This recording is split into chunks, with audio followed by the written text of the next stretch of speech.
ماں باپ کے ساتھ بھلائی کرتے ہو، اگر ان میں سے ایک یا دونوں تمہارے سامنے بڑھاپے کو پہنچ جائیں تو ان کو اف تک نہ کہنا اور نہ انہیں جھڑکنا، اور ان سے بات ادب کے ساتھ کرنا، اور عجز و نیاز سے ان کے آگے جھکے رہو اور ان کے حق میں دعا کرو کہ اے پروردگار، جیسا انہوں نے مجھے بچپن میں شفقت سے پرورش کیا ہے تو بھی ان کے حال پر رحمت فرما، جو کچھ تمہارے دلوں میں ہے تمہارا پروردگار اس سے بخوبی واقف ہے، اگر تم نیک ہوگے تو وہ رجوع لانے والوں کو بخش دینے والا ہے، اور رشتہ داروں اور محتاجوں اور مسافروں کو ان کا حق ادا کرو، اور فضول خرچی سے مال نہ اڑاؤ کہ فضول خرچی کرنے والے تو شیطان کے بھائی ہیں، اور شیطان اپنے پروردگار کی نعمتوں کا کفران کرنے والا یعنی ناشکرا ہے۔ اور اگر تم اپنے پروردگار کی رحمت یعنی فراخ دستی کے انتظار میں جس کی تمہیں امید ہو ان مستحقین کی طرف توجہ نہ کر سکو تو ان سے نرمی سے بات کہہ دیا کرو، اور اپنے ہاتھ کو نہ تو گردن سے بندھا ہوا یعنی بہت تنگ کر لو کہ کسی کو کچھ دو ہی نہیں، اور نہ بالکل کھول ہی دو کہ سبھی کچھ دے ڈالو، اور انجام یہ ہو کہ ملامت زدہ اور حسرت زدہ ہو کر بیٹھ جاؤ۔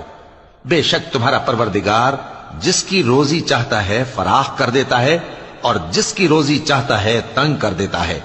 وہ اپنے بندوں سے خبردار ہے اور ان کو دیکھ رہا ہے۔ اور اپنی اولاد کو مفلسی کے خوف سے قتل نہ کرنا، کیونکہ ان کو اور تم کو ہم ہی رزق دیتے ہیں، کچھ شک نہیں کہ ان کا مار ڈالنا بڑا سخت گناہ ہے، اور زنا کے پاس بھی نہ جانا کہ وہ بے حیائی ہے اور بری راہ ہے، اور جس جاندار کا مارنا اللہ نے حرام کیا ہے اسے قتل نہ کرنا مگر جائز طور پر یعنی بفتوائے شریعت، اور جو شخص ظلم سے قتل کیا جائے ہم نے اس کے وارث کو اختیار دیا ہے کہ ظالم قاتل سے بدلہ لے، تو اس کو چاہیے کہ قتل کے قصاص میں زیادتی نہ کرے کہ وہ منصور و فتح یاب ہے، اور یتیم کے مال کے پاس بھی نہ پھٹکنا مگر ایسے طریق سے کہ بہت بہتر ہو، یہاں تک کہ وہ جوانی کو پہنچ جائے، اور عہد کو پورا کرو کہ عہد کے بارے میں ضرور پرسش ہوگی، اور جب کوئی چیز ناپ کر دینے لگو تو پیمانہ پورا بھرا کرو، اور جب تول کر دو تو ترازو سیدھی رکھ کر تولا کرو، یہ بہت اچھی بات اور انجام کے لحاظ سے بھی بہت بہتر ہے۔ اور اے بندے، جس چیز کا تجھے علم نہیں اس کے پیچھے نہ پڑ کہ کان اور آنکھ اور دل ان سب اعضاء کے بارے میں ضرور باز پرس ہوگی، اور زمین پر اکڑ کر اور تن کر مت چل کہ تو زمین کو پھاڑ تو نہیں ڈالے گا اور نہ لمبا ہو کر پہاڑوں کی چوٹی تک پہنچ جائے گا، ان سب عادتوں کی برائی تیرے پروردگار کے نزدیک بہت ناپسند ہے۔ اے پیغمبر،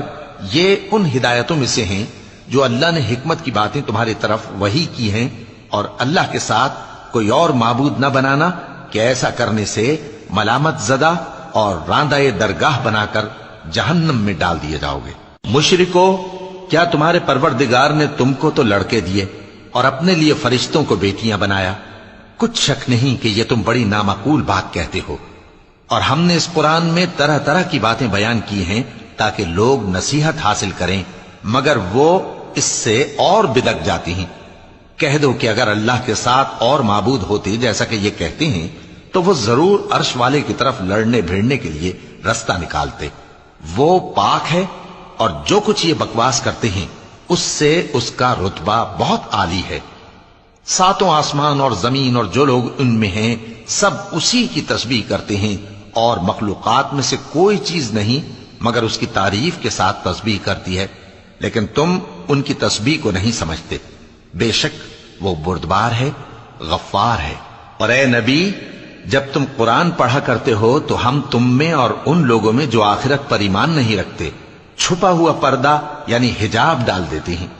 اور ان کے دلوں پر بھی پردے ڈال دیتے ہیں کہ اسے سمجھ نہ سکیں، اور ان کے کانوں میں ثقل پیدا کر دیتے ہیں۔